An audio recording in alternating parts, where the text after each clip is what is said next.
जी अस्सलाम वालेकुम। कैफेट आज के लेक्चर का आगाज करते हैं। लेक्चर 46। आज के लेक्चर में हम चैप्टर 8 स्टार्ट करने जा रहे हैं। चैप्टर 8 हमारा रिलेट करता है टर्म्स ऑफ इंगेजमेंट लेटर से, क्योंकि अभी तक हमने ऑडिट में चैप्टर 1 से चैप्टर 4 बेसिक कंसेप्ट कवर कर लिए। फिर उसके बाद चैप्टर 5 में हमने acceptance and continuous procedures perform किए, ये देखा कि क्या हमें इस क्लाइंट को एक्सेप्ट करना चाहिए कि नहीं। चैप्टर 5 में हमने ये सीखा कि सम टाइम ऐसा होता है कि एक्सेप्टेंस स्टेज पे कुछ थ्रेट अराइज होते हैं। दो तरह के थ्रेट थे जो एक्सेप्टेंस स्टेज पे अराइज होते थे। हमने देखा उनको हमने कैसे एड्रेस करना है, क्या प्रोसीजर परफॉर्म करने हैं। ठीक है, एक्सेप्टेंस प्रोसीजर जब परफॉर्म कर लिए तो पता चला एक्सेप्टेंस स्टेज पे हमने ये भी देखना होता है कि क्या फर्म लीगल रिक्वायरमेंट्स और कोड ऑफ एथिक्स की रिक्वायरमेंट्स को पूरा कर पा रही है। तो इसीलिए हमने एक्सेप्टेंस प्रोसीजर के बाद compliance with laws and regulation chapter 6 study किया और compliance with ethical requirements chapter 7 study किया। अच्छा, जो चैप्टर 6 का टाइटल है वैसे तो है कंप्लायंस विद लीगल रिक्वायरमेंट्स, लेकिन उसमें जहां पे वो चेंज ऑफ ऑडिटर की बात करता है ना लॉ के मुताबिक, तो सेम कंसेप्ट कि अगर चेंज ऑफ ऑडिटर हो तो इस सिचुएशन में इनकमिंग ऑडिटर ने क्या करना है, आउटगोइंग ऑडिटर ने क्या करना है, same concept code of ethics में भी है। तो हमने कंसेप्ट की सिमिलैरिटी को सामने रखते हुए चैप्टर 6 में ही वो जो चेंज ऑफ ऑडिटर का कंसेप्ट है वो भी डिस्कस कर दिया। ठीक है, तो कुछ कोड ऑफ एथिक्स की रिक्वायरमेंट चैप्टर 5 में है, कुछ 6 में है, फिर 7 तो है ही सारा कोड ऑफ एथिक्स। अब जब हमें एक्सेप्टेंस प्रोसीजर परफॉर्म कर लिए, हमने लीगल रिक्वायरमेंट्स की कंप्लायंस इंश्योर कर ली, हमने एथिकल रिक्वायरमेंट्स की कंप्लायंस इंश्योर कर ली, अब किस बात का इंतजार है? अब क्या करना है? अब एंगेजमेंट लेटर, अब एग्रीमेंट करें क्लाइंट के साथ। ठीक है, क्लाइंट के साथ है। तो ये चैप्टर 8 बेसिकली देखिए, हर चैप्टर का एक मेन थीम होता है, उसके अलावा उसमें कुछ छोटे मोटे और कंसेप्ट भी होते हैं, लेकिन चैप्टर 8 का मेन थीम क्या है भला? के टर्म्स ऑफ इंगेजमेंट लेटर। आपने अपने ऑडिट क्लाइंट के साथ इंगेजमेंट लेटर एग्री करना है तो उसमें क्या क्या चीजें लिखी होना जरूरी है, क्या जो चीजें लिख दी बाद में चेंज हो सकती हैं कि नहीं ऑडिट के दौरान, और क्या अगले साल अगर हमें रीअपॉइंट किया गया तो नए सिरे से इंगेजमेंट लेटर हमें देना है कि पुराने वाला भी चल जाएगा। ये इस तरह की चीजें हम चैप्टर 8 में स्टडी करेंगे। तो चैप्टर 8 बेसिकली क्या है, हमारा एंगेजमेंट लेटर से रिलेट करता है, जो हमें ये सिखाएगा कि हमें एंगेजमेंट लेटर में किन किन चीजों का ख्याल रखना चाहिए, कौन कौन से इसके कंटेंट्स होंगे, चेंज करना है तो क्या करेंगे, और फिर इसके बाद नेक्स्ट ईयर में अगर हमें रीपॉइंट किया जाता है तो उस वक्त क्या हमें नया एंगेजमेंट लेटर इशू करना चाहिए या पुराने से काम चलेगा। ये कुछ कंसेप्ट है। हाँ, एक कंसेप्ट जो आज के लेक्चर में हम स्टडी करने जा रहे हैं वो है प्री कंडीशंस। प्री कंडीशंस, वो कह रहा है प्री कंडीशंस, आपने एक कंसेप्ट पढ़ा होगा चैप्टर 5 में, कौन सा? Preliminary engagement activities. Preliminary engagement activity, हाँ, उसमें एक्सेप्टेंस स्टेज पे भी आपने शायद पढ़ा होगा, कोई एक लफ्ज लिखा हुआ था शायद कि प्री कंडीशन फॉर ऑडिट क्या है। देखा, एक्सेप्टेंस स्टेज पे हम देखते हैं ना। तो आज के लेक्चर में हम डिटेल में, आप पूछते थे, आपने 3-4 दफा पूछा था सर ये प्री कंडीशन फॉर ऑडिट क्या है, तो मैंने कहा था बाद में आगे चल के, तो वो जो आगे चलना वो आज आ गया। आज वो दिन आ गया जब हम pre condition for audit study करेंगे। लेकिन लेक्चर की तरफ जाने से पहले, अभी तक मैंने आपको ब्रीफ ओवरव्यू दिया कि हम कहां पे खड़े हैं और आगे क्या करने जा रहे हैं, लेकिन आगे चलने से पहले प्रीवियस लेक्चर में से कोई क्वेश्चन पूछना चाहते हो, शाबाश पूछ लीजिए, पूछ लीजिए जी। देखिए, सिखाने का एक तरीका यह भी है कि मैं आपको खुद से सिखा दिया करूं जो चीजें सिखानी है, लेकिन यह है one way communication. Teaching effective तब होती है जब 2 वे कम्युनिकेशन हो, यानी आपकी तरफ से भी पार्टिसिपेशन। आप सवाल पूछे और मैं कंसेप्ट सिखाऊं ना, वो ज्यादा बेहतर होता है। इसलिए आपने देखा होगा हमारे तकरीबन हर लेक्चर का, और ये भी से नहीं पिछले कई सालों से ही है, हर लेक्चर का तकरीबन 50% के करीब पोर्शन आपके क्वेश्चंस पे, पास पेपर की डिस्कशन पे होता है, और तकरीबन 50% के करीब लेक्चर में हम फ्रेश कंसेप्ट डिस्कस कर रहे होते हैं। ये जो डिस्कशन होती है ये ज्यादा जरूरी होती है। कंसेप्ट आपको एक बेसिक लेवल पे लेके जाता है, उसको एग्जाम में कैसे हैंडल करना है, किस तरीके से पूछ सकता है, ये पास्ट पेपर या आपके क्वेश्चंस होते हैं उनसे हम सीखते हैं। ठीक है, तो कोई क्वेश्चन हो जरूर पूछिए, शाबाश। हाइब्रिड क्लास में से भी शाबाश।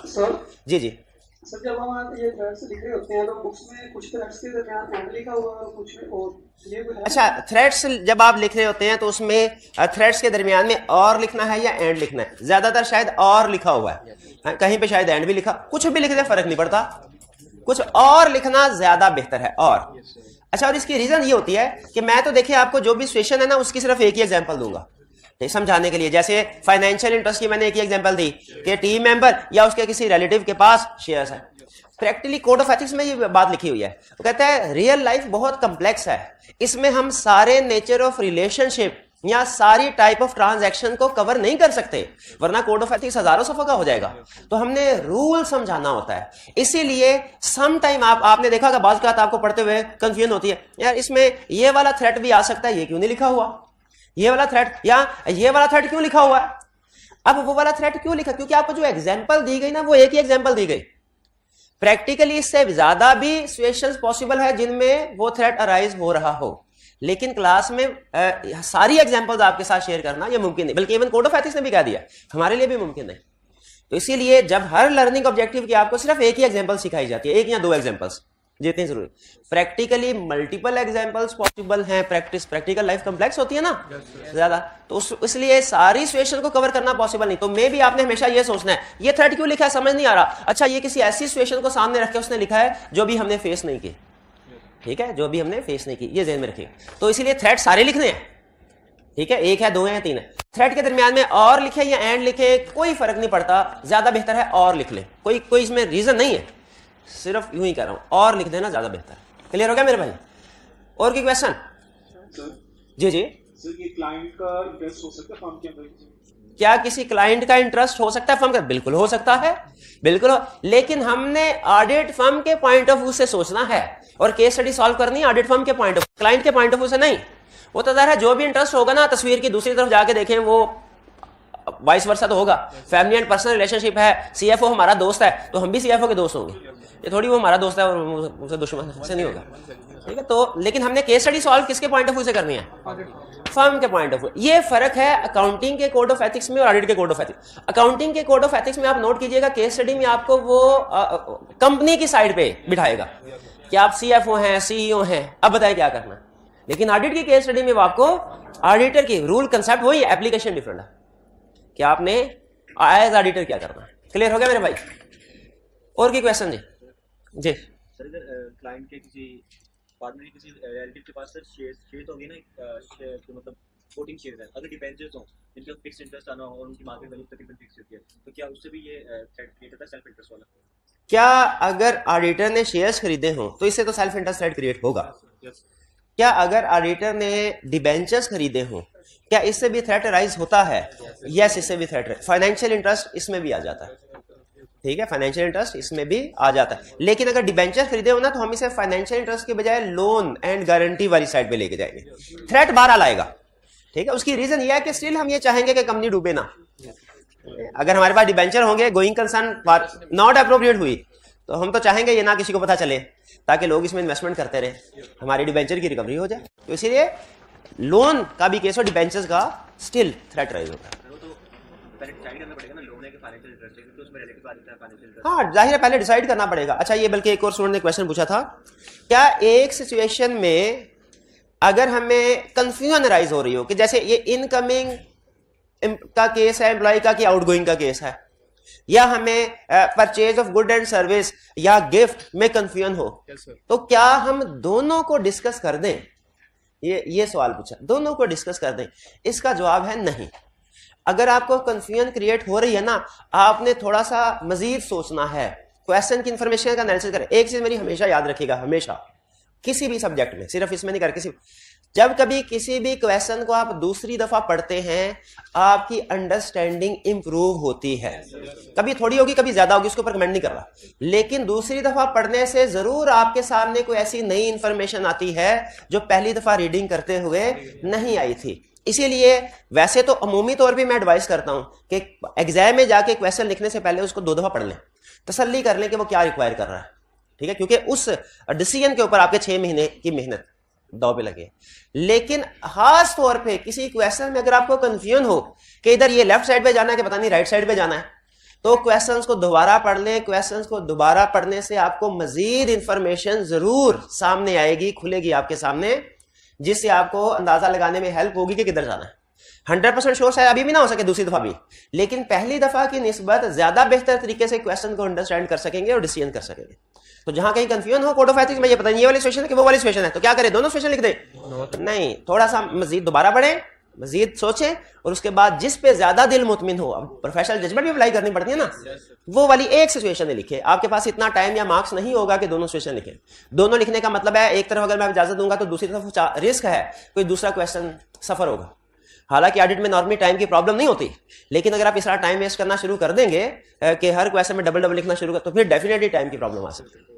क्लियर जी? तो जहां कहीं कंफ्यूजन हो आपने क्या करना है, दोनों को लिखना है, क्या किसी सोच मजीद दोबारा रीडिंग करके किसी एक डिसीजन पे पहुंचना है। और कोई क्वेश्चन जी?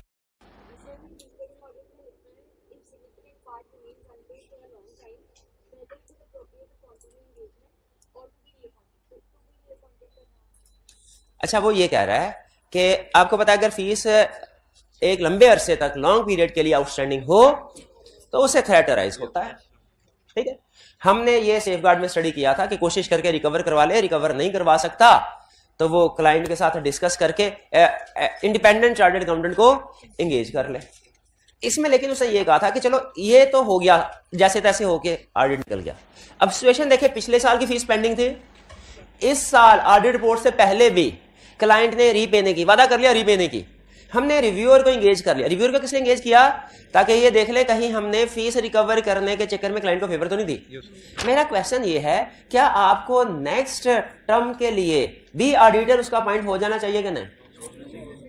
नहीं होना चाहिए। जब तक भाई एक स्टूडेंट आया, उसने पहले पढ़ा, ग्रुप 1 का पेपर पढ़ा, ठीक है, फीस नहीं दी उसने पूरी, पीआरसी पढ़ा, फीस नहीं दी, ग्रुप 1 का पेपर पढ़ा, उसमें भी फीस नहीं दी, क्या ग्रुप 2 में उसको एडमिशन देना चाहिए? नहीं देना चाहिए, नहीं देना चाहिए ना। या उसे कहे भाई फीस पूरी लेके आओ एडवांस में, तेरे साथ स्पेशल अरेंजमेंट है एडवांस में, ठीक है यार। उसी तरह एक क्लाइंट है, उसने हमारी 2 साल फीस ही नहीं दी, आपके ख्याल में क्या ये इसे कंटिन्यू करना या रीपॉइंट होना सूटेबल है? नहीं है। इसीलिए ऐसे क्लाइंट को हम, एक तो कमर्शियल रीजन होगी ना, कोड ऑफ एथिक्स आपको पता है कमर्शियल की बजाय रूल्स के ऊपर बात करता है। तो रूल्स के मुताबिक वो ये कहता है कि जो आपकी फीस काफी अरसे से पेंडिंग है ना, साल ये लोन की शक्ल अख्तियार कर लेगी। ऐसा हो जाएगा जैसे आपने फर्म को, कंपनी को लोन दिया हुआ है लॉन्ग पीरियड, तो लोन में तो फिर वो लोन एंड गारंटी वाला केस आ जाएगा। और इनडायरेक्टली जब आप देखें तो लोन एंड गारंटी वाला यही कहता है कि भाईजान लोन तो सिर्फ बैंक से लेने की इजाजत है, बाकी है तो आप फारिग हैं। तो इसीलिए वो यहां पे ये कहता है कि आप जी, हाँ जी, यहाँ पे तो दिया बिल्कुल। तो यहाँ पे वो ये कहता है कि आपने फिर नेक्स्ट टर्म के लिए रीअपॉइंट नहीं होना, कंसीडर करने को कह रहा है, याद रखिए। कहता है अगर आपने मुफ्त काम करने को दिल कर रहा है कर ले, जजमेंट है आपकी, लेकिन कह रहा है जरूर सोचे एक दफा कि क्या आपको इस क्लाइंट के लिए रीअपॉइंट होना चाहिए कि नहीं। जी, और कोई क्वेश्चन?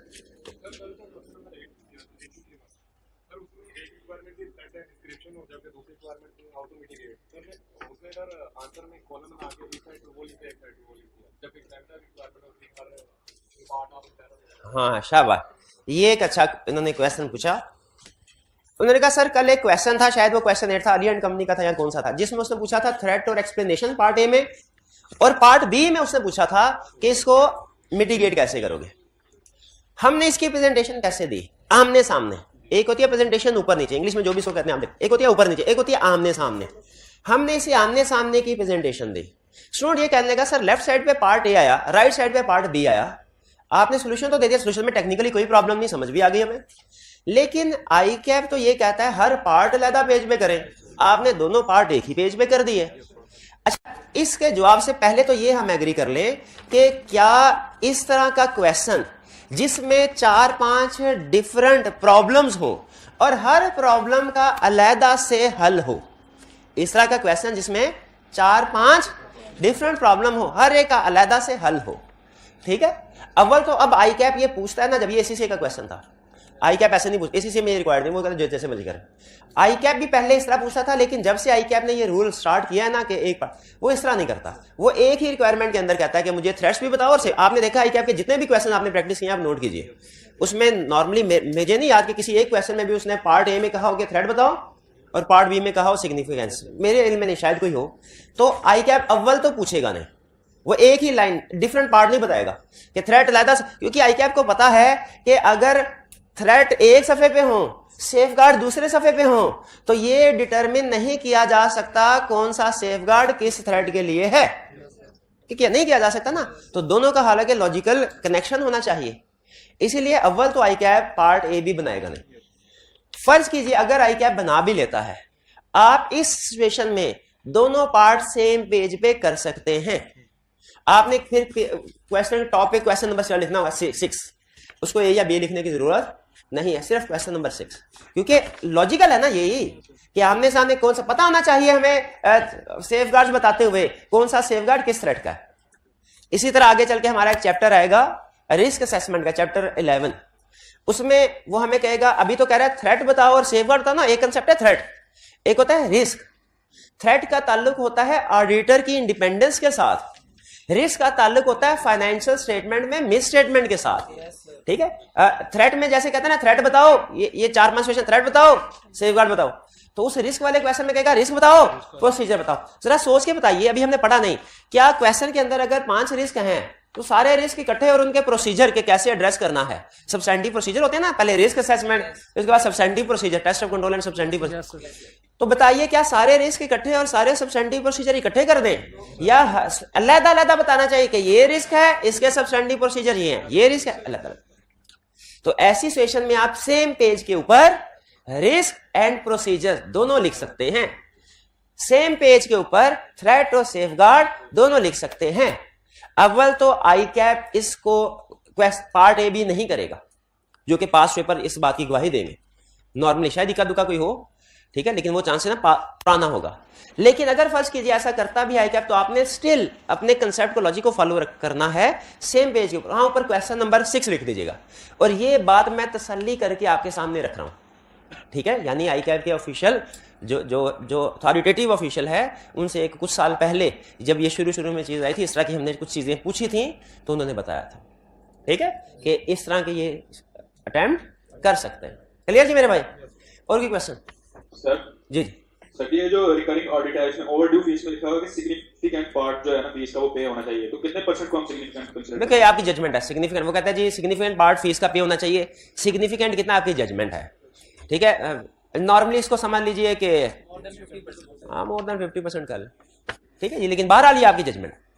और की क्वेश्चन? ठीक है, कोड ऑफ एथिक्स में जहां कहीं लफ्ज सिग्निफिकेंट है ना, तो वो आपकी जजमेंट है, इस पे वो ऑडिट वाला रूल 5% ऑफ प्रॉफिट वो अप्लाई करने की जरूरत नहीं है, ये जजमेंट। हाँ जी, कोड ऑफ एथिक्स में उससे रूल नहीं बताया।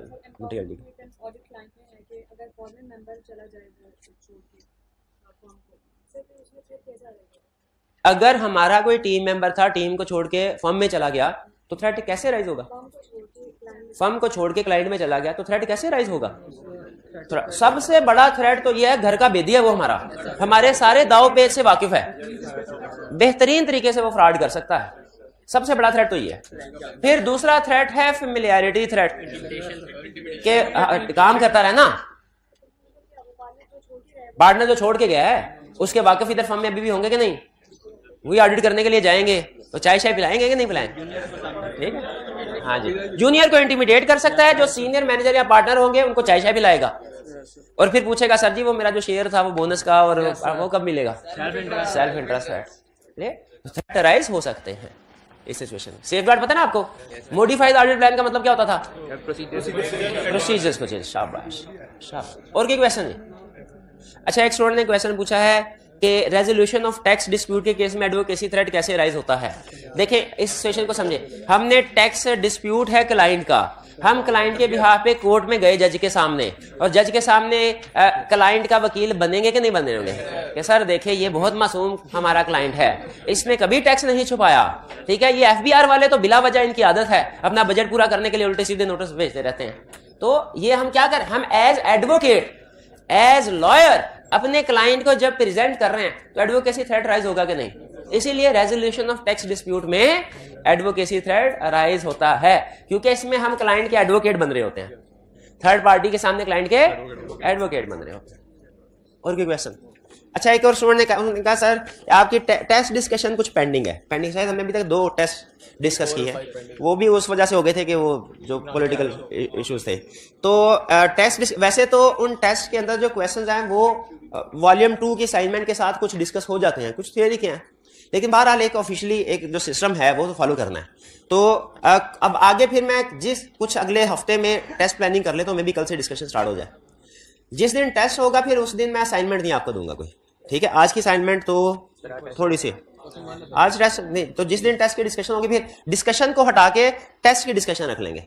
जब टेस्ट डिस्कशन हो जाएंगे फिर असाइनमेंट की डिस्कशन आ जाएगी। ठीक है, ऐसे कर लें। ठीक है, चलिए मैं थोड़ा टाइम स्लॉट निकाल के ना अपने जो असाइनमेंट को कम करके उन दिनों में टेस्ट की डिस्कशन कर लिया करेंगे।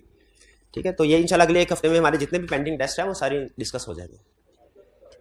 चलिए बस ये ठीक है जी, और तो कोई क्वेश्चन नहीं आप लोगों का? चलिए अब आते हैं हम अपने असाइनमेंट की तरफ। क्या कह रहा है जी?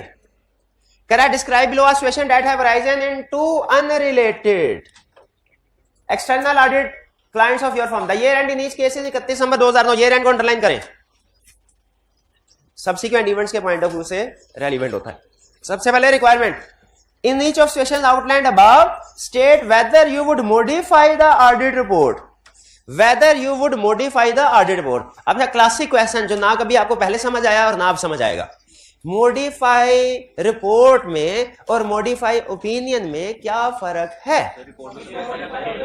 मॉडिफाई ओपिनियन का मतलब है सिर्फ ओपिनियन मॉडिफाई हो रहा है, बाकी, और मॉडिफाइड रिपोर्ट का मतलब क्या है कि ओपिनियन भी मॉडिफाई हो सकता है और रिपोर्ट में emphasis of matter, other matter, going concern, uncertainty भी आ सकता है। यानी modified report is equal to modified opinion और एमसीज ऑफ मैटर और यहां पे और भाई ने पूछा था ना और के एंड, तो कोड ऑफ एथिक्स में और एंड अहम नहीं था। ये मॉडिफाइड रिपोर्ट मॉडिफाइड ओपिनियन में अहम है। Modified report is equal to modified opinion और एमसीज ऑफ मैटर और अदर मैटर और material uncertainty related to going concern.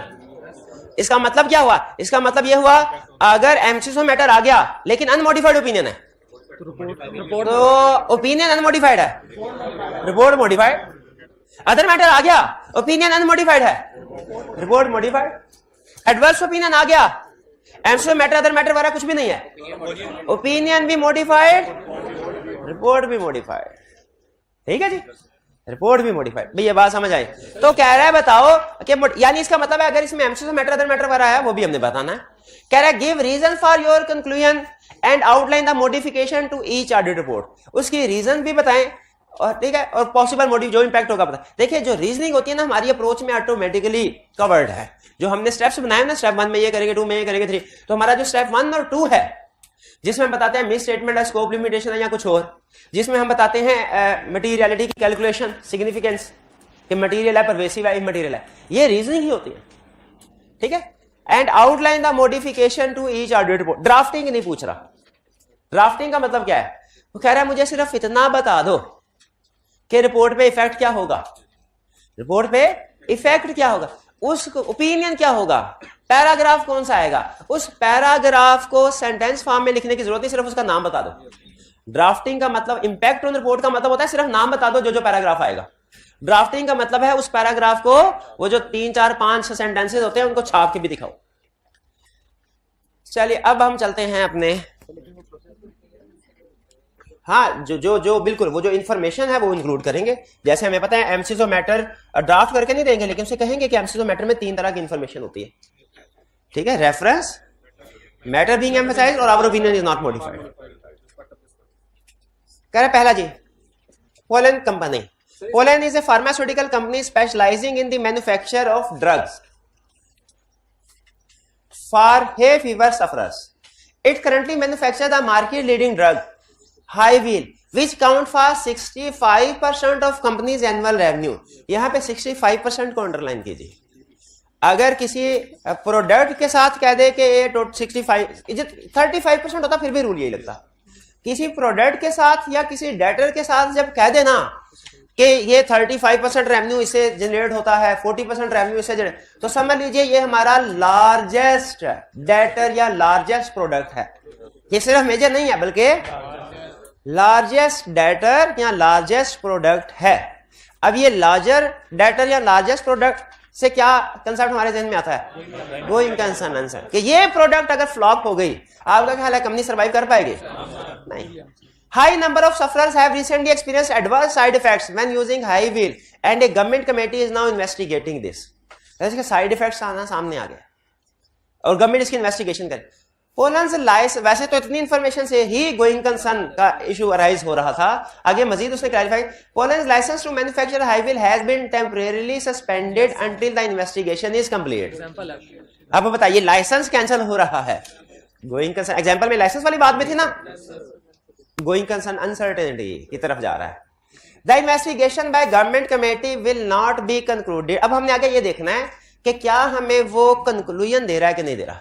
अगर तो कंक्लूजन दे रहा हुआ उसके मुताबिक ही इंपैक्ट ऑन रिपोर्ट बताएंगे, और अगर कंक्लूजन नहीं दे रहा हुआ तो फिर ऑल पॉसिबिलिटीज को डिस्कस करना है। Investigation by government committee will not be concluded until after the financial statement for the year ended 31 December 2009 have been published. कहता है इन्वेस्टिगेशन भी कंप्लीट नहीं होगी, पब्लिशिंग तक तो कंप्लीट नहीं होगी जब तक। The directors have disclosed this matter in a note to the draft financial statement, stating that if the license is not reinstated, there would be significant doubt over Poland's ability to continue to trade. अब बताइए क्या conclusion पे हमें लेके जा रहा है कि गोइंग कंसर्न एप्रोप्रिएट है, नॉट एप्रोप्रिएट है, या मटेरियल अनसर्टेनिटी है, या सिर्फ वो कंडीशन इवेंट या कंडीशन को डिस्कस कर रहा है। इवेंट या कंडीशन बता दिया, वो तो बता दिया ना। कंक्लूजन हमें उसने कोई दिया है कि नहीं, क्या है कंक्लूजन, एप्रोप्रिएट, नॉट एप्रोप्रिएट या मटेरियल अनसर्टेनिटी। कितने स्टूडेंट्स का ख्याल है कंक्लूजन दिया है और वो मटेरियल अनसर्टेनिटी का है? कितनों का ख्याल है कि कंक्लूजन नहीं दिया, कंक्लूजन नहीं दिया हुआ? अच्छा, अगर आपके ख्याल में कंक्लूजन दिया हुआ है और ये material uncertainty related to going concern, तो फिर हम इसके मुताबिक ही आंसर करेंगे, ठीक है। लेकिन अगर मेरा ये ख्याल है कि कंक्लूजन उसने नहीं दिया, क्लियरली नहीं दिया हुआ, तो अगर तो देखिए अनसर्टेनिटी तो कंफर्म आएगा, वो तो 100% आएगा, उसमें मैं आपके साथ हूं। आगे going concern appropriate, not appropriate, इनको भी डिस्कस करना चाहिए कि नहीं। मेरा ये ख्याल है कि उसने क्वेश्चन में कंक्लूजन नहीं दिया हुआ, कंक्लूजन में क्लियरली बता देता है कि auditor concludes that going concern is appropriate या नॉट एप्रोप्रिएट। तो इसलिए ऑल पॉसिबल सिचुएशन को कवर करना चाहिए, लेकिन मार्क्स को सामने भी रखना है। अगर मार्क्स कम है तो फिर आप सिर्फ जो मोस्ट ऑब्वियस सिचुएशन है, यानी मोस्ट प्रोबेबल सिचुएशन कौन सी है यहाँ पे, अनसर्टेनिटी वाली, वही लिखे। अब मार्क्स बताइए, मार्क्स कितने हैं इसके? 8 में 2 4 हैं, तो 4 में फिर material uncertainty related to going concern जब आएगा तो जाहिर है उसके अंदर जो 3 इंफॉर्मेशन है वो भी आएंगी। नहीं, हाँ मेरा ख्याल है काफी है 4 नंबर के साथ। लेकिन अगर आपकी स्पीड अच्छी है, आप बाकी की 2 सेशंस को भी कवर कर सकते हैं। क्लियर? अच्छा याद रखिए, जब कभी कंक्लूजन होगा ना, वो क्लियरली लिखा होगा कि auditor concludes that going concern is appropriate या गोइंग कंसर्न नॉट। यहाँ पे लिखा हुआ किसी जगह पे? डायरेक्टर का पॉइंट ऑफ व्यू उतारा, डायरेक्टर जो मर्जी कहते रहे, हमने तो अपने ऑडिटर के कंक्लूजन के ऊपर जाना।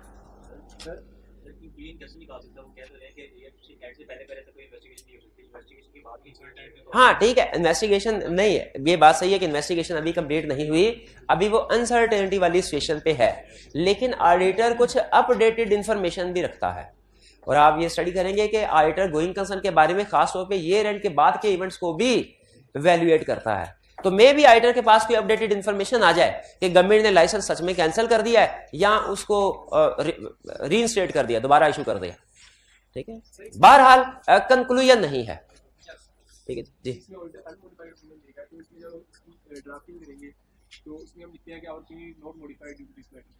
Our opinion is not modified, ये नहीं आपने लिखना, ड्राफ्टिंग में लिखना है auditor shall express unmodified opinion on financial statements.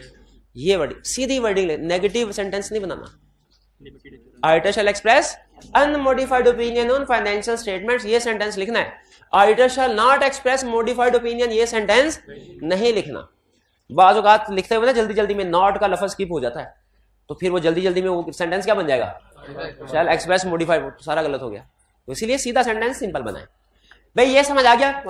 इसमें उसने हमसे क्या टेस्टिंग, कौन सा कंसेप्ट टेस्ट किया उसने? हाँ, मटेरियल अनसर्टेनिटी। और एग्जांपल कौन सी बनाई उसने? लार्जेस्ट प्रोडक्ट वाली, लार्जेस्ट प्रोडक्ट। ये केस स्टडी के साथ लिख दिया करें इस तरह की छोटी छोटी चीज, ताकि आपको रिवीजन करते हुए आसानी हो। Bloom company, Bloom purchased a new manufacturing plant on 1 January 2009। Year and क्या था? 31, यानी पूरे साल की बात हो रही है। For 2.8 million. Plant was capable of being operated at this date, but production did not commence until 30 June due to worldwide shortage of essential raw material for the production process. The plant is being depreciated using the straight line method over 10 years, and the directors have charged 6 months depreciation cost. सही है कि गलत? Miss statement है. कैसे miss statement है? Asset available for use. जरा depreciation calculate करें. किया आपने डेप्रिसिएशन कैलकुलेट? मटेरियलिटी के साथ कंपेयर करें. मिस स्टेटमेंट को कैलकुलेट करें. किधर किया गया? भाई ने होम असाइनमेंट भी नहीं की. क्यों नहीं की होम असाइनमेंट? टेस्ट याद की. मिस स्टेटमेंट क्या? 2.8 divided by 10 multiply by 6 by 12. जितने महीनों की डेप्रिसिएशन चार्ज नहीं हुई 0.14. अब आप मटेरियलिटी के साथ कंपेयर करें. 1.3 million into 5%. Miss statement material के इमटेरियल लिखे फिर क्वालिफाइड ओपिनियन. अच्छा, आपने नोट किया इस पार्ट में उसने प्रॉफिट दिया है, प्रीवियस पार्ट में नहीं दिया था. उसमें जरूरत ही नहीं थी. उसमें 65% से ही हमें पता चल गया था ये लार्जेस्ट है. क्लियर? इस क्वेश्चन में की प्रॉब्लम. नेक्स्ट ये आ गया, आई कैप का क्वेश्चन आ गया. Your firm has been approached by a recently formed IT company. पहले किया तो नहीं हुआ. Data Technology Limited for appointment as its statutory auditor. DTL is mainly owned by 3 foreign companies who are all registered abroad in tax haven countries. Tax haven countries ऐसी countries होती हैं हाँ जी जिनमें टैक्स फ्री या बहुत minimum tax हो. Your firm does not have any experience of auditing an IT company. अच्छा, अगर पास में कभी IT कंपनी का ऑडिट नहीं किया हुआ तो क्या हम IT कंपनी को एक्सेप्ट कर सकते हैं? कर सकते हैं, लेकिन आपको सेफगार्ड अप्लाई करना पड़ेंगे, एक्सटेंडेड डेडलाइन एग्री करना पड़ेगी, एक्सपर्ट्स को टीम में इंक्लूड करना पड़ेगा. ठीक है. कह रहे requirement in the light of code of ethics for chartered accountant. जैसे ही मैंने कोड ऑफ एथिक्स पढ़ा मेरे जहन में फौरन चैप्टर 7 आ गया. सही आया या गलत? गलत. मेरे जहन में 5, 6, 7 तीनों आ जाने चाहिए. और खास तौर पे चूंकि ये कह रहा है कि has been approached for appointment, तो मुझे लग रहा है ज्यादा चांस है ये एक्सेप्टेंस स्टेज की बात करेगा या चेंज ऑफ ऑर्डर की बात करेगा. In the light of code of ethics for chartered, identify the threats to the fundamental principles and discuss how your firm would evaluate these threats in the context of accepting the client and engagement. Also briefly discuss the safeguard available to your firm to address the threats. बताने और fundamental principles बताने हैं. ये तो chapter 7 में कहीं भी है ही नहीं, चैप्टर 5 में है. ठीक है. रिप्रोडक्शन का क्वेश्चन है. इसमें तीनों चीजें पूछ ली उसने कि 2 पूछी है. नहीं, मेरा ख्याल है 2 पूछी है. तीनों कैसे पूछी हैं? रिक्वायरमेंट में सबसे पहले किसको अंडरलाइन करना है? थ्रेड. कोड ऑफ एथिक्स कर लिया. फिर इसके बाद थ्रेड्स को अंडरलाइन करें. इसके बाद इवैल्यूएट को अंडरलाइन करें. फिर इसके बाद सेफगार्ड. तीनों चीजें लिखेंगे. ठीक है जी. ये आप बॉक्स बना के भी तीनों चीजें लिख सकते हैं जैसा बुक में प्रेजेंट किया गया है. ऊपर नीचे भी लिख सकते हैं, लेकिन फर्क सिर्फ ये होता है जब ऊपर नीचे लिखे ना तो पहले एक थ्रेड, उसकी सिग्निफिकेंस, उसके सेफगार्ड, फिर अगले सफे पे दूसरा थ्रेड, उसकी सिग्निफिकेंस, उसके सेफगार्ड. ऐसे लिखना है, ऐसे लिखना है. ऐसे नहीं लिखना कि दोनों थ्रेड इकट्ठे, दोनों के सेफगार्ड इकट्ठे, दोनों की सिग्निफिकेंस. ऐसे नहीं करना. क्लियरली डिफरेंशिएट करना है एक सिचुएशन को दूसरी सिचुएशन से. कोई प्रॉब्लम इसमें?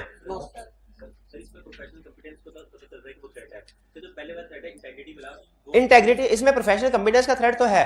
इंटेग्रिटी वाला थ्रेड जो है क्वेश्चन के अंदर क्लियर इंफॉर्मेशन नहीं है, लेकिन एक्सेप्टेंस स्टेज पे हमने इसको वैल्यूएट तो करना है कि थ्रेड है कि नहीं.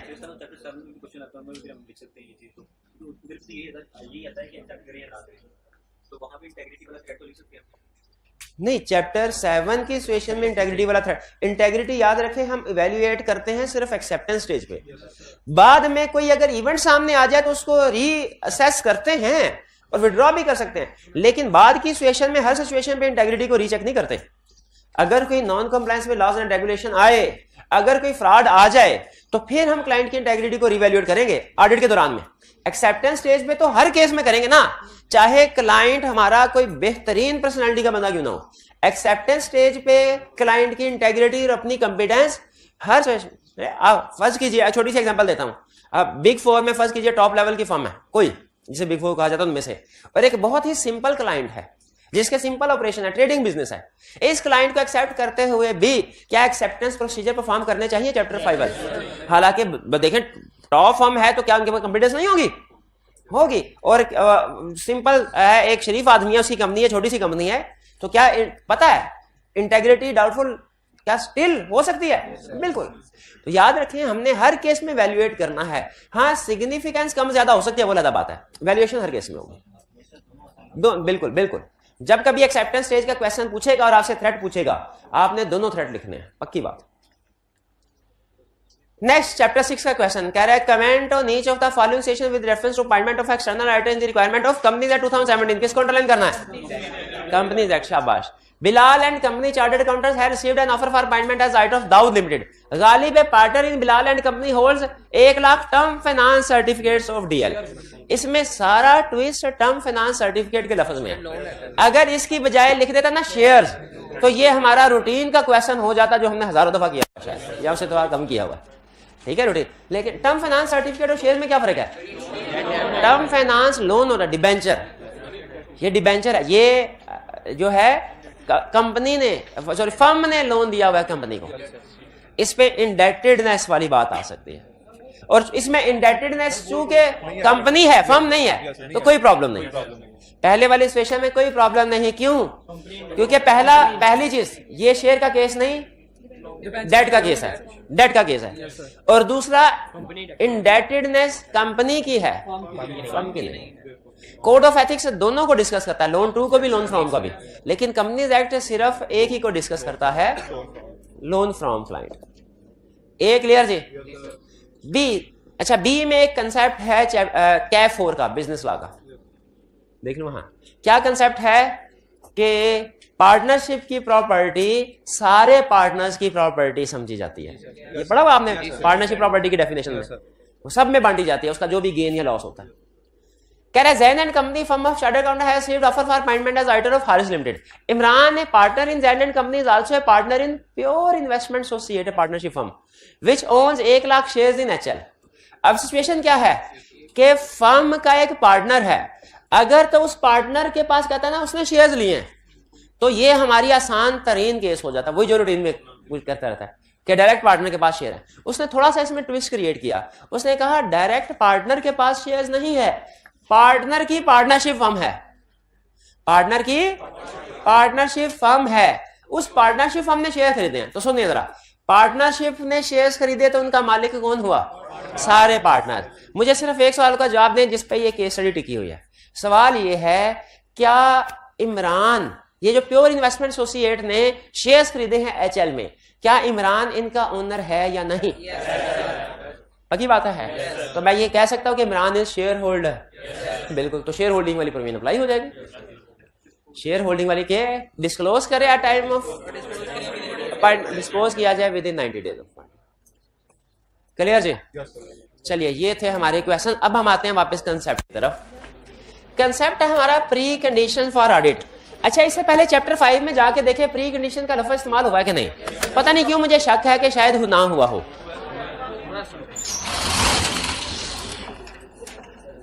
पिछले पुराने एडिशन की जिम्मेदारी कोई नहीं मेरी, लेकिन लेटेस्ट एडिशन में मेरा वो हुआ है ना। पॉइंट नंबर 5 है प्री कंडीशन। इसका मतलब है ये कंसेप्ट तो ऑलरेडी हमारा बिल्ड हो चुका है कि ऑडिट एक्सेप्ट करने से पहले प्री कंडीशन फॉर ऑडिट होना जरूरी है। अगर प्री कंडीशन फॉर ऑडिट नहीं है तो इसका मतलब शायद हम इसको एक्सेप्ट ना करें। Main concept. अब आज के लेक्चर में हमने देखना है प्री कंडीशंस होती क्या है। प्री कंडीशंस होती क्या है? देखिए, जैसे होता है ना आपके कुछ सब्जेक्ट्स की प्री कंडीशंस होती हैं कि आपने अगर अकाउंटिंग पढ़नी है तो उससे पहले कोई थोड़ा बहुत मैथ आपने पढ़ा हो, बेसिक लेवल का, मल्टीप्लिकेशन, एडिशन, प्लस माइनस आपको पता हो। उसी तरह अगर आपने ऑडिट पढ़ना है तो आपको अकाउंटिंग के बेसिक कंसेप्ट्स पता हो। ठीक है, जो PRC 5 है, कौन सा PRC 3, 4 जो भी है वो लाजमी पढ़ा हो। FAR 1 भी पढ़ा हो तो ज्यादा अच्छा है, लाजमी नहीं है। ठीक है, लेकिन कम से कम ताकि आपको पता चले फाइनेंशियल स्टेटमेंट क्या होती हैं, डेप्रिसिएशन क्या होती है, प्रोविजन फॉर बैड डेट क्या होती है। अगर आपको यही नहीं पता होगा फाइनेंशियल स्टेटमेंट्स क्या होती हैं तो उनकी वेरिफिकेशन सीख ही नहीं सकते। तो उसी तरह हमारे ऑडिट प्रोफेशन में भी वो कहता है प्री कंडीशंस हैं, यानी आपने किसी भी क्लाइंट को जब एक्सेप्ट करना है तो कुछ चीजें खास तौर पे देखनी है। वैसे तो और भी चीजें देखनी है, जैसे इंटेग्रिटी की, कंप्लीटनेस की बात हुई, लेकिन वो चीजें कहता है कोड ऑफ एथिक्स कहता है देखनी है। ये वाली चीजें ऑडिटिंग स्टैंडर्ड कहता है देखनी। ठीक है, प्री कंडीशंस किसका कंसेप्ट है? मेन रूल वही है कि एक्सेप्टेंस से पहले इन चीजों को सामने रख के फैसला करना है आपने, वो है प्री कंडीशन। भी देख, बाकी चीजें भी देखनी है, अपनी कंपिटेंस, क्लाइंट की इंटेग्रिटी, बाकी चीजें भी देखनी है, प्री कंडीशंस भी हम एवेल्युएट करेंगे कि प्रेजेंट है कि नहीं क्लाइंट पे। अब प्री कंडीशन नाम से जाहिर है कि प्री कंडीशन फॉर ऑडिट ऐसी कंडीशंस जो पहले से मौजूद होना जरूरी है ऑडिट, यानी इनको हमने ऑडिट एक्सेप्ट करने से पहले इंश्योर करना है, बाद में नहीं करना। प्री कंडीशन, पोस्ट कंडीशन नहीं है, प्री कंडीशंस फॉर ऑडिट। ये कंडीशंस कितनी है? 2। ये कंडीशन कितनी है? 2। पहली कंडीशन है कि ये 2 कंडीशन है। अब लेक्चर में हमने लेक्चर को 3 हिस्सों में डिवाइड किया। पहले हिस्से में हम सीखेंगे प्री कंडीशंस हैं क्या, दूसरे हिस्से में सीखेंगे कैसे पता चलेगा प्री कंडीशंस प्रेजेंट हैं कि नहीं, ऑडिटर कैसे डिसाइड करेगा कि हमारे इस क्लाइंट पे pre condition for audit present है या नहीं। तीसरे हिस्से में सीखेंगे अगर प्री कंडीशन प्रेजेंट नहीं है तो क्या करना है। देखिए 3 कंसेप्ट, पहला प्री कंडीशन है क्या, दूसरा कैसे इंश्योर किया जाएगा प्री कंडीशन प्रेजेंट है कि नहीं, और तीसरा अगर प्री कंडीशन प्रेजेंट नहीं है तो कोर्स ऑफ एक्शन क्या होगा। स्टडी करते हैं। पहला concept, what are preconditions हैं क्या? 2 चीजों का होना प्री कंडीशन कहलाता है। पहला, applicable financial reporting framework is acceptable, और दूसरा, management agrees on premise on which audit is conducted. Pre condition for audit क्या है? 2 चीजों का नाम। पहली क्या है condition? Applicable financial reporting framework acceptable है कि नहीं, और दूसरा मैनेजमेंट एग्री करे प्रीमाइज पे। अच्छा, ये प्रीमाइज ऑफ ऑडिट क्या होते हैं? मैनेजमेंट का अपनी रिस्पॉन्सिबिलिटीज को एक्नॉलेज करना, अंडरस्टैंड करना। मैनेजमेंट का कहना, जी सर हम समझते हैं कि अगर हम आपसे ऑडिट पढ़ेंगे तो हमें डेली होम असाइनमेंट करना पड़ेगी, हम इस रिक्वायरमेंट को अंडरस्टैंड भी करते हैं कि केस स्टडी करनी पड़ेगी, और हम इसको एक्नॉलेज भी करते हैं, वादा भी करते हैं, एक्नॉलेज करते हैं, वादा करते हैं कि हम करें। अगर कोई स्टूडेंट स्टार्ट में कह दे नहीं सर ना मैंने कोई केस स्टडी करनी है, आप तो टाइम जाए आधी क्लास का टाइम जाया करते रहते हैं, आप तो फारिग, हम फारिग थोड़ी है, मैं नहीं पढ़ूंगा, मैं केस स्टडी नहीं करूंगा, मैं क्लास में आधे घंटे बाद आया करूंगा, मंजूर है तो बताएं, तो क्या एक्सेप्ट करना चाहिए? नहीं करना चाहिए। स्टार्ट में ही प्री कंडीशन है ना भाई, ये ऑडिटर ने डिसाइड करनी है कि क्लाइंट ने प्री कंडीशन क्या है, प्रेजेंट है कि नहीं, किसने डिसाइड करनी है? ऑडिटर ने डिसाइड करनी है, क्लाइंट थोड़ी डिसाइड करेगा, ऑडिटर का काम है वो बता। तो 2 1। अच्छा, ये कंसेप्ट क्या पहले हम इसे कहीं पढ़ चुके? मुझे लग रहा है पढ़ा लग रहा है, चैप्टर 2 में पढ़ा था, चैप्टर 2 में लेक्चर के एक हमने एप्लीकेबल फाइनेंशियल रिपोर्ट, जब वो फाइनेंशियल रिपोर्टिंग फ्रेमवर्क की डेफिनेशन थी ना, उसके एंड पे आखिरी लाइन ये सिखाई थी आपको, अगर applicable financial reporting framework acceptable है तो डू एंगेजमेंट, एक्सेप्ट यस, और अगर एक्सेप्टेबल नहीं है नो। इतना अहम होता है फ्रेमवर्क, क्योंकि फ्रेमवर्क गलत तो उस फ्रेमवर्क के मुताबिक फाइनेंशियल स्टेटमेंट बनाए वो भी गलत। अल्लाह ताला के नजदीक दीन तो सिर्फ इस्लाम है ना, तो अगर सारी उम्र नेकियां की, खुदा ना तक किसी वो कोई और दीन है, सारी उम्र नेकियां की, फाइनेंशियल स्टेटमेंट सारी उम्र, फ्रेमवर्क गलत है, उस गलत फ्रेमवर्क के मुताबिक सारी फाइनेंशियल स्टेटमेंट सारी जिंदगी सही गुजारी, तो बताइए बाय डिफॉल्ट फाइनेंशियल स्टेटमेंट मिसस्टेटेड है कि नहीं है? यही कंसेप्ट। अगर आपका एप्लीकेबल फाइनेंशियल रिपोर्टिंग फ्रेमवर्क गलत डिटरमिन कर लिया ना, आपको आगे कुछ देखने की जरूरत ही नहीं है। मैनेजमेंट ने चाहे जितनी मर्जी मेहनत करके फाइनेंस, वो गलत है। इसीलिए वो कहते हैं applicable financial reporting framework acceptable होगा, एक्सेप्ट करेंगे, वरना एक्सेप्ट नहीं करेंगे एंगेजमेंट। ये बात समझ आ गई। और दूसरा, प्रीमाइज ऑफ ऑडिट क्या? ये भी शायद जहां पे मैनेजमेंट रिस्पांसिबिलिटी पढ़ा था ना चैप्टर 2 में ही, उसमें से क्या कि मैनेजमेंट अगर अपनी इन जिम्मेदारियों को एक्नॉलेज करती है, एक्सेप्ट करती है, फिर हम ऑडिट करेंगे, वरना नहीं करेंगे। चैप्टर 2 में जाके देखें ये दोनों बातें लिखी है कि नहीं, एक दफा जरा रिवीजन हो जाएगी बहाने से, ताकि तसल्ली हो जाए मुझे कि ये कंसेप्ट हमारे लिए नया नहीं है, इसकी बेस पहले बन चुकी है। जरा चैप्टर 2 में ऑनलाइन वाले स्टूडेंट्स आप भी देखिए, क्या चैप्टर 2 में ये दोनों बातें लिखी हैं कहीं? क्या applicable financial reporting framework acceptable है तो ऑडिट करना है, वरना नहीं। मैनेजमेंट प्रीमाइज पे एग्री करे तो ऑडिट करना है, वरना नहीं। चलिए, ये तो फिर समझ आ गया प्री कंडीशंस क्या है दोनों। इनको अलग-अलग पढ़ा था, इकट्ठा आ जाओगे।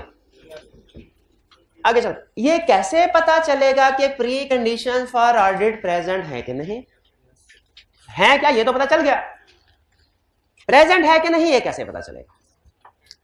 अब अगेन इसको भी फिर, क्योंकि प्री कंडीशन दो है ना, तो हमने how to ensure preconditions are present, इसको भी दो हिस्सों में डिवाइड कर दिया। एक applicable financial reporting framework acceptable है, कैसे पता चलेगा? और दूसरा प्रीमाइज प्रेजेंट है कि नहीं, कैसे पता चलेगा? अच्छा, applicable financial reporting framework acceptable है कि नहीं, ऑडिटर खुद से ही डिसाइड कर लेगा। कैसे? Auditor shall determine whether applicable financial reporting framework is acceptable considering nature of entity, nature of financial statement, purpose of financial statement, legal requirement. यानी जिन रूल्स के मुताबिक मैनेजमेंट ने फ्रेमवर्क सेलेक्ट किया, उन्हीं रूल्स के मुताबिक ऑडिटर भी चेक करेगा सिलेक्शन सही है कि नहीं। ऑडिटर कैसे इंश्योर करेगा कि applicable financial reporting framework is acceptable? कैसे इंश्योर करेगा? Auditor shall determine whether applicable financial reporting framework is acceptable considering legal requirement, nature of entity, nature of financial statement, purpose of financial.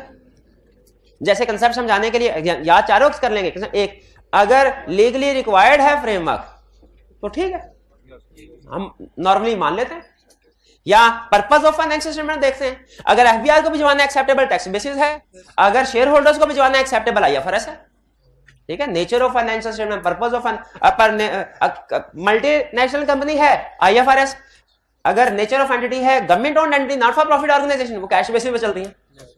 Government आपको पता है cash basis पे चलती है, government accrual basis पे नहीं चलते, गवर्नमेंट ओन्ड एंटिटी। तो applicable financial reporting framework acceptable कैसे है, ये डिसाइड हो गया। एक्सेप्टेबल कैसे है? अब प्रीमाइज ऑफ ऑडिट कैसे प्रेजेंट, ये कैसे डिसाइड करेंगे? प्रीमाइज सिंपल, मैनेजमेंट से एग्रीमेंट ले लेंगे।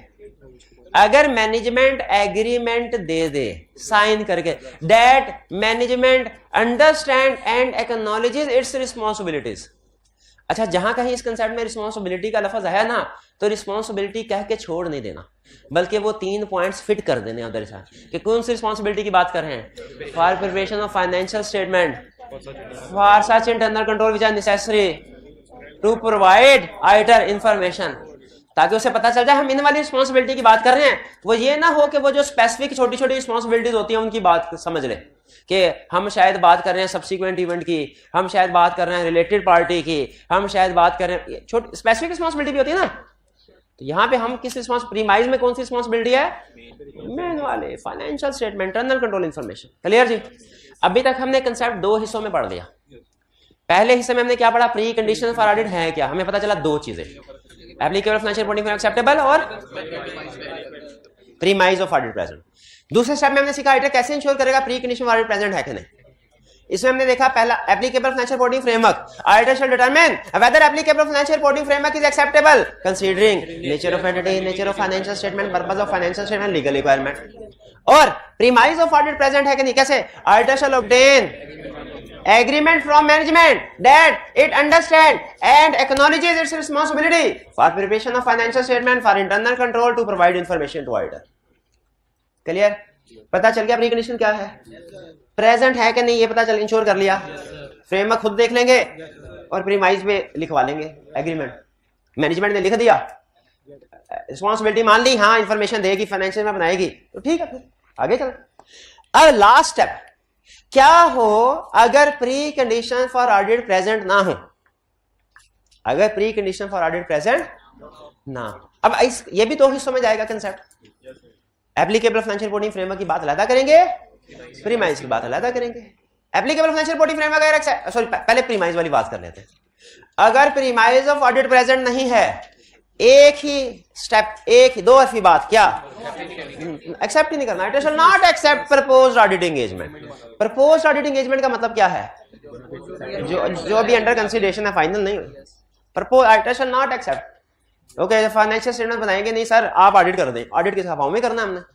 फाइनेंशियल स्टेटमेंट बना देते हैं, इन्फॉर्मेशन कोई नहीं देंगे, आप कोई भी सवाल पूछेंगे हम कुछ नहीं बताएंगे, तो कहां से होना, एविडेंस कहां से आना है? हमें इनवाइसेस नहीं देंगे, परचेज इनवाइसेस नहीं करेंगे, हमारी सवालों का जवाब नहीं देंगे, पिछले साल के इस साल एक्सपेंसेस क्यों बढ़ गए हैं, डेटर्स क्यों कम हो गए हैं, क्रेडिटर्स क्यों बढ़ गए हैं, इस सवालों का जवाब नहीं देंगे, हम ऑडिट नहीं कर सकते। क्लियर? अब आता है सबसे इंटरेस्टिंग कंसेप्ट, इस पूरे कंसेप्ट की जान है इस तोते में। If applicable financial reporting framework is not acceptable, यानी आई कैप कभी कभार तो अक्सर पूरा क्वेश्चन पूछ लेता है, कभी कभार उससे सर अगर एक कंसेप्ट पूछना हो ना सिर्फ छोटा, वो ये पूछेगा if applicable financial reporting framework not acceptable है। यहां पे ध्यान में रखिए, इसने वन वर्ड आंसर नहीं दिया।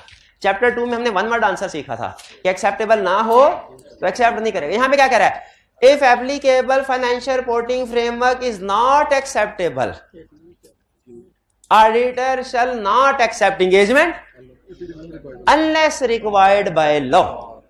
अनलेस रिक्वायर्ड बाय लॉ से आगे कहानी चलिए, अनलेस रिक्वायर्ड बाय लॉ को अंडरलाइन करें, ये ट्विस्ट है कहानी का, ये ट्विस्ट है कहानी का। इससे कंसेप्ट आगे खुला, सीक्रेट डोर ओपन हो गया। अब इस सीक्रेट डोर में क्या है ये चल के देखते हैं। क्या कह रहा है, कह रहा है कि अगर applicable financial reporting framework not acceptable है, auditor shall not accept engagement. मैं कह रहा है भाई एक्सेप्टेड में फारूक साहब फ्रेमवर्क पता नहीं कौन सा कहां से ले हैं हम तो ऑडिट नहीं करने के। अनलेस रिक्वायर्ड बाय लॉ, अगर लॉ ने रिक्वायर किया हुआ तो फिर एक्सेप्ट करना पड़ेगा।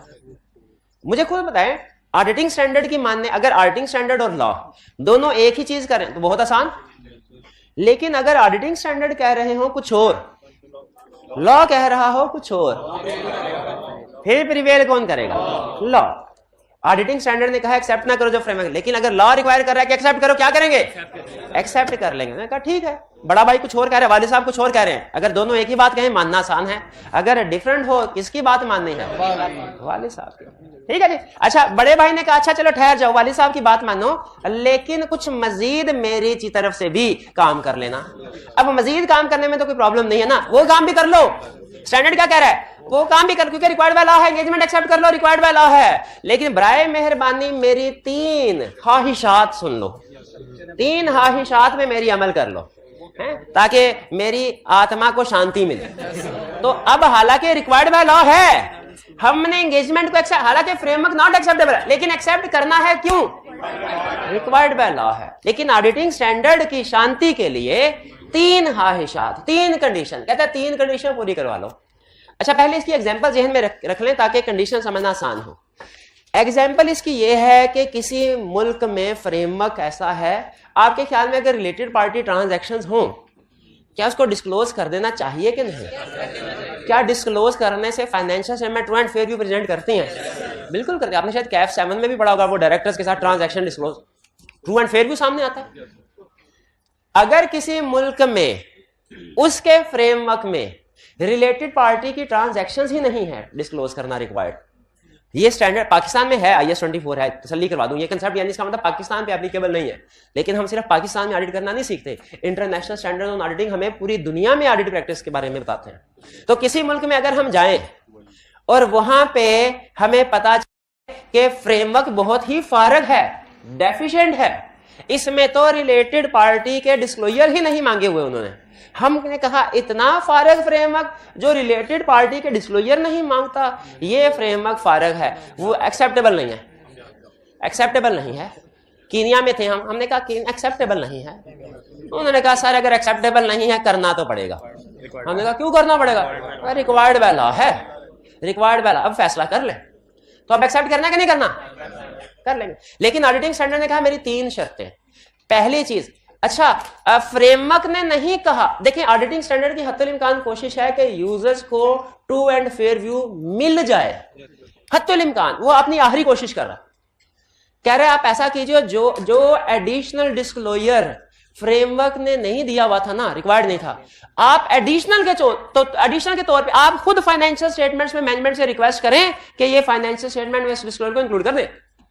यानी पहली कंडीशन क्या है, आइया से कह रहे हैं मैनेजमेंट से रिक्वेस्ट करें कि वो एडिशनल डिस्क्लोजर इंक्लूड करे फाइनेंशियल स्टेटमेंट। क्लियर? दूसरा कंडीशन, आपने अपनी रिपोर्ट में एम्फसिस और मैटर पैराग्राफ इंक्लूड करना है उस डिस्क्लोजर को रेफर करने के लिए। कहीं ऐसा ना हो मैनेजमेंट ने छोटा सा नन्ना मुन्ना सा डिस्क्लोजर बना के ना लिख दिया, जैसे बात करते हैं बड़ी बड़ी एडवर्टीजमेंट 51% ऑफ और नीचे छोटा सा लिखा होता है ऑन सेलेक्टेड आइटम, जिसको कोई 90% ऑफ में भी ना खरीदे, लिखा होता है ना। तो इसमें गलती क्या है भाई, एम्फसाइज कर, कहता है इसी तरह ऐसा ना हो मैनेजमेंट ने भी छोटा सा डिस्क्लोजर दे दिया हो।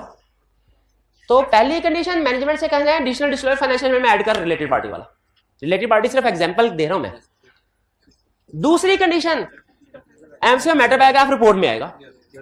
तीसरी कंडीशन, हमने अपनी रिपोर्ट में एहतियातन ट्रू एंड फेयर व्यू का वर्ड नहीं लिखना।